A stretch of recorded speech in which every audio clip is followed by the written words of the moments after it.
We're better as friends, honestly, she assured me, so I agreed. Then she discovered friendship didn't include me covering her half of the vacation, especially not when I took someone else instead. Hey viewers, before we move on to the video, please make sure to subscribe to the channel and hit the like button if you want to see more stories like this. Thanks. Hey Reddit, I've been lurking here for years, reading all those wild stories about betrayals and comeuppances. Never thought I'd be posting my own, but here we are. I'm 34 now, and this all went down about 6 months ago. Looking back, it's almost funny how blind I was, or maybe just how committed. But let me start from the beginning so you get the full picture. My name's Alex, and I work as a marketing consultant for a mid-sized firm. It's steady work, good pay, but it means long hours sometimes. I met Jenna in college. She was this vibrant graphic design major, full of big ideas about freelancing and building her own brand. I was smitten from day one. She had this energy that lit up a room, and I loved supporting her dreams. After graduation, we moved in together in a cozy apartment downtown, nothing fancy, but it felt like home. From the start, I was the reliable one. Jenna's freelance gigs were hit or miss. Some months she'd land a big client. Others she'd be scraping by with side jobs like waitressing or odd design tasks. I didn't mind picking up the slack. I covered most of the rent, utilities, even helped her set up a professional website and portfolio. I'd work overtime to make sure she could attend those networking events or buy the software she needed. We're a team, I'd tell her. Your success is our success. One flashback that sticks with me. About 2 years in, she hit a rough patch. Lost a major client, bills piling up. I remember coming home exhausted from a 12-hour day, and she was in tears on the couch. I hugged her, said we'd figure it out. That night, I transferred money from my savings to cover her share of rent without her asking. She promised it'd be temporary, and yeah, things picked up for her eventually. But looking back, that set a pattern, me giving, her taking it for granted. We talked about the future a lot. Marriage, kids, all that. I wasn't rushing, but I was all in. Last year, she started hinting about needing a break from the grind. Let's plan something epic, she said. So, I surprised her with tickets for a 2-week vacation to this beautiful beach resort abroad. White sands, crystal water, the works. It was our dream trip, something we'd fantasized about since college. I put down the non-refundable deposit, about $2,000 from my savings, figuring she'd chip in her half later once her next paycheck came in. She was over the moon, posting about it on social media with heart emojis and tags like #couplegoals. Can't wait to make memories with my favorite person, she wrote. But things started shifting around then. She'd come home late from work drinks, her phone buzzing more than usual. I'd notice her scrolling through messages with a secretive smile, but I chalked it up to client stuff. Then came the subtle digs. On social media, she'd repost memes about needing more adventure in life or outgrowing routines. One night, over dinner, she casually mentioned her coworker, this guy named Mark, a musician on the side, apparently. He's so spontaneous, she'd say laughing. Always planning these wild outings. I felt a twinge, but brushed it off. I trusted her. Why wouldn't I? I'd never given her a reason not to be happy. The confusion built slowly. I'd plan date nights, picnics, movie marathons, and she'd bail last minute for inspiration sessions with friends. Sex tapered off. She'd say she was tired or stressed. I started questioning myself. Was I too predictable? Too focused on stability? I even suggested we spice things up, like a weekend getaway, but she'd wave it off. We're fine, Alex. Don't overthink. But I was overthinking, lying awake at night wondering where the girl I fell for had gone. It felt unfair. I'd sacrificed promotions that required travel just to stay close for her career. I'd given up hobbies to free up time for us. And now, this emotional distance? It hurt, but I didn't confront her. I wanted to believe it was a phase. Little did I know it wasn't. The bomb dropped one evening in our living room, and it changed everything. It was a Tuesday night, nothing special. I'd gotten home early, picked up her favorite takeout, Thai food from that spot down the block. I set the table, lit a candle, thinking maybe we could reconnect. Jenna walked in around 8, looking distracted, phone in hand. She barely glanced at the setup. Hey, I said, smiling. Thought we could have a nice dinner. How was your day? She sighed, dropping her bag on the couch. Alex, we need to talk. My stomach dropped. Those words never lead anywhere good. I nodded, sitting down. Okay, what's up? She paced a bit, avoiding my eyes at first. Then she stopped, crossed her arms, and just let it rip. Look, I've been thinking a lot lately. About us. I love you, but I think we're better as friends. Honestly, I blinked, the words not fully registering. Friends? What do you mean? She sat across from me, her tone shifting to this weird mix of pity and confidence. Come on, Alex. We've been together forever. You're great, reliable, sweet. But lately, I feel like we've grown apart. I'm craving more excitement, you know? Someone who pushes me out of my comfort zone. I felt a chill. Is there someone else? She hesitated, then nodded, like it was no big deal. Yeah, Mark, from work. We've been hanging out. It's nothing serious yet, but he gets me. He's spontaneous, always planning these adventures. With you, it's just routine. Work, home, repeat. I need more than that. Routine? I just booked that vacation to shake things up, but I kept my voice steady. So you've been cheating? She rolled her eyes, like I was being dramatic. It's not cheating if we're basically roommates at this point. We haven't even been intimate in weeks. And don't act surprised, I've been hinting for months. Those posts about needing adventure? That was me trying to tell you. I stared at her, the takeout growing cold. Hinting? Instead of talking to me directly. Whatever, Alex. You're always so logical. That's part of the problem. No passion, no spark. Mark makes me feel alive. He took me to this underground concert last weekend, and it was incredible. You would have hated it. Too loud, too unpredictable. She laughed then, a smug little chuckle that cut deep. Remember when I suggested we try something new, like skydiving? You said it was too risky. That's you, always playing it safe. I deserve someone who matches my energy. I leaned back, processing. The betrayal stung, but her twisting it like this? Blaming me for her choices? So what now? You want to end it? Yeah, she said, shrugging. But we can stay friends, right? I mean, we've got history. It doesn't have to be messy. We can still hang out, grab coffee sometimes.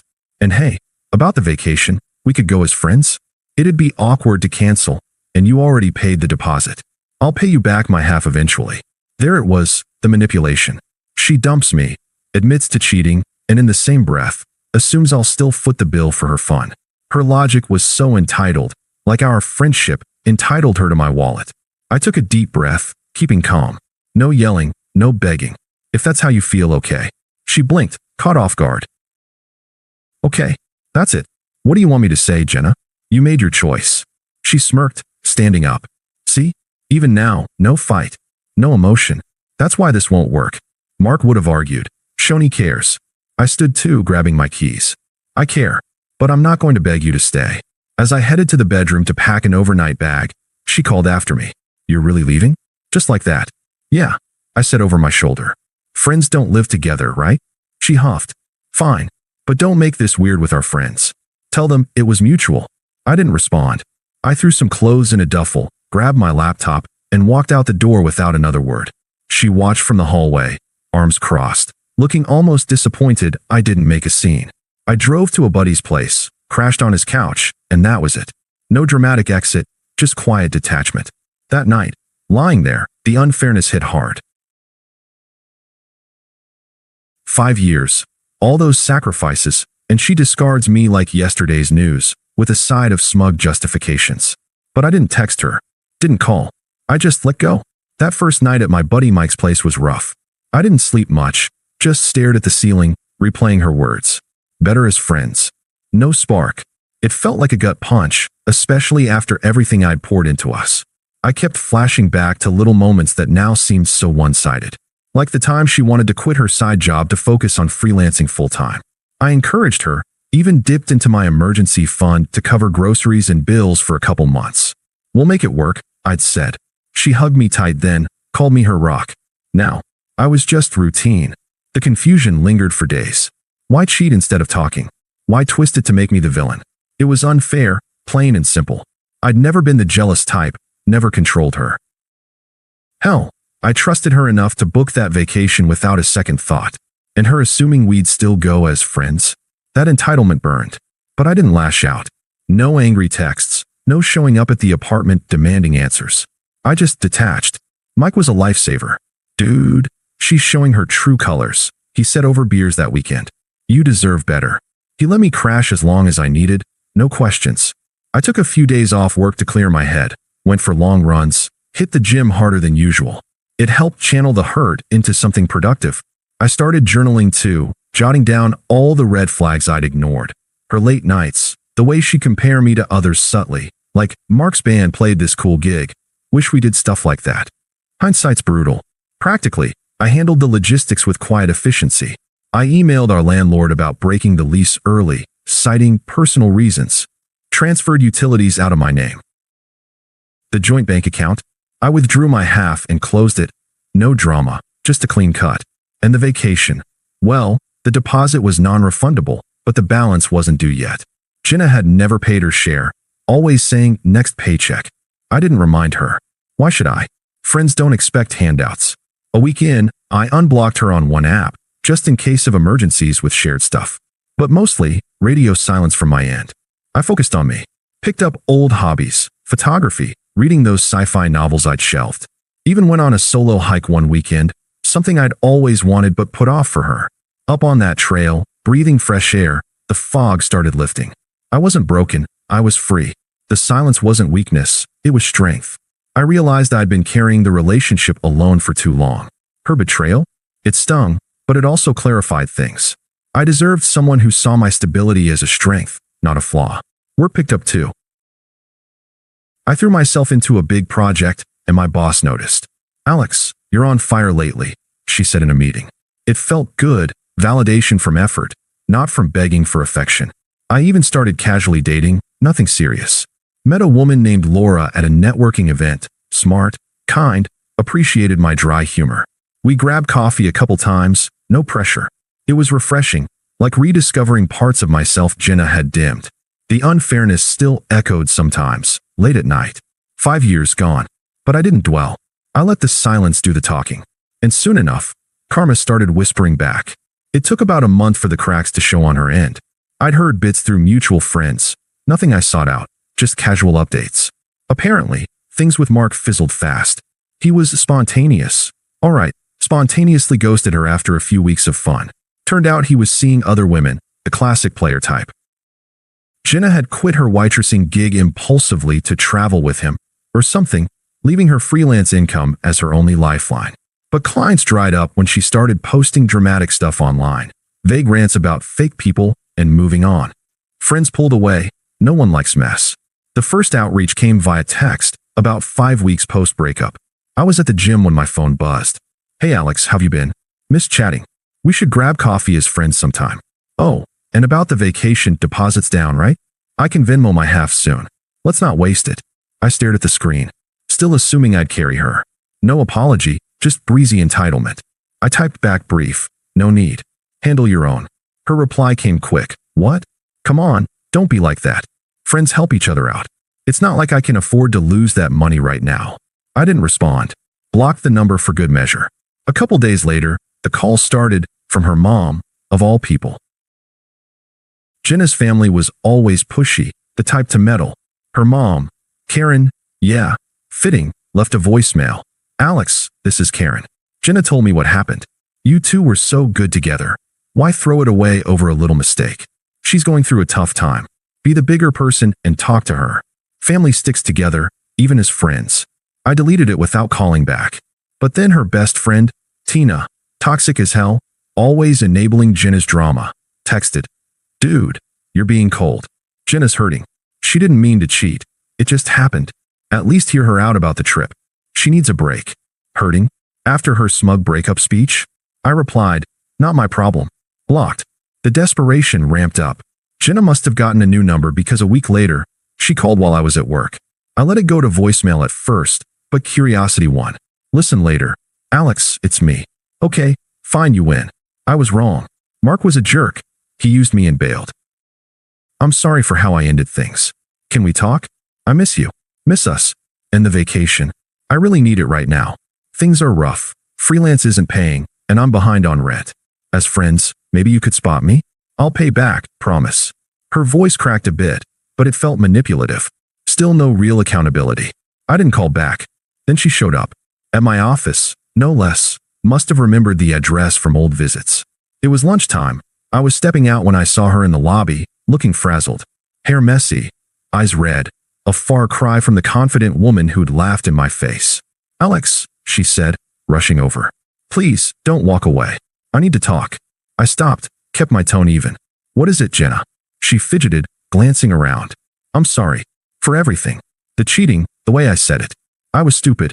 Mark seemed exciting, but he was abusive, yelled at me, ghosted when I needed him. Now I'm alone, broke.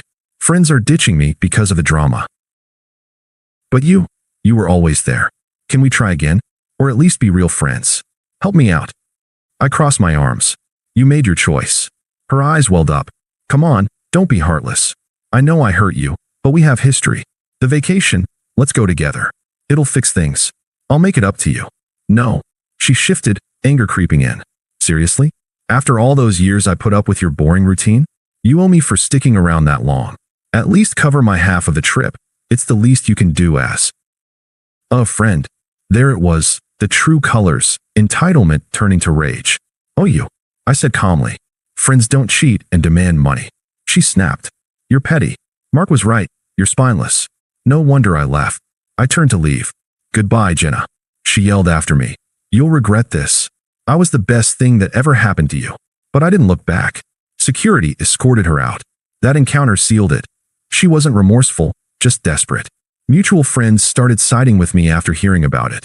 She's unraveling. One texted. Sorry we didn't see it sooner. Karma hit hard, and I hadn't lifted a finger. A couple months later, the balance for the vacation came due. I'd paid it in full, for two, but not with her in mind. By then, I'd been seeing Laura more seriously. We clicked effortlessly. She was a teacher, grounded, laughed at my jokes without the digs. When I mentioned the trip, her eyes lit up. I'd love to go, she said. No entitlement, just genuine excitement. So, I invited her. It felt right, reclaiming what was mine. The final twist? The airport. We were checking in early morning, bags in hand, when I spotted Jenna across the terminal. She looked rough, rumpled clothes, alone with a carry-on. Must have stalked my socials or heard through the grapevine I was still going. She beelined over, eyes wide. Alex? Wait, you're here? With her. Laura squeezed my hand, sensing the tension. A few mutual acquaintances from our old circle were nearby, grabbing coffee, perfect witnesses. Jenna glanced at Laura, then back to me. Can we talk? Alone. I shook my head. No need. Please, she begged, voice trembling. I messed up. Big time. Mark left me in debt. I had to borrow from my mom just to eat. Friends ghosted after I vented online. But seeing you now, I realize what I lost. You're stable, kind. I was blind. Let's start over. I'll change. Even if not, can I join the trip? As friends? I'll crash on the couch or something. I need this escape. Her desperation hung in the air, pathetic. The acquaintances watched, murmuring.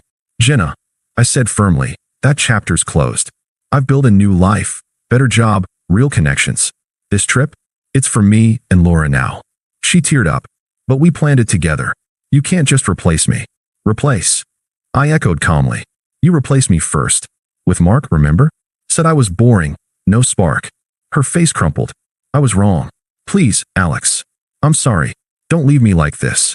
I felt nothing. No pity, no pull. Your choices led here. Mine lead forward.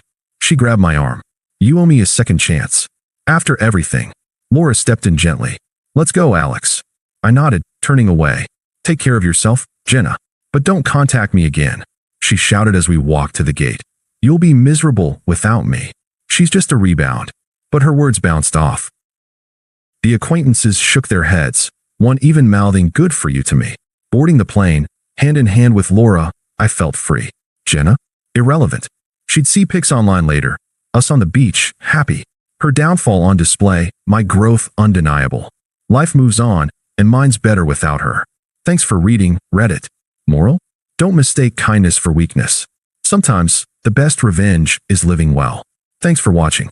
Make sure to subscribe to the channel and hit the like button. What do you think about this story? Share it in the comment.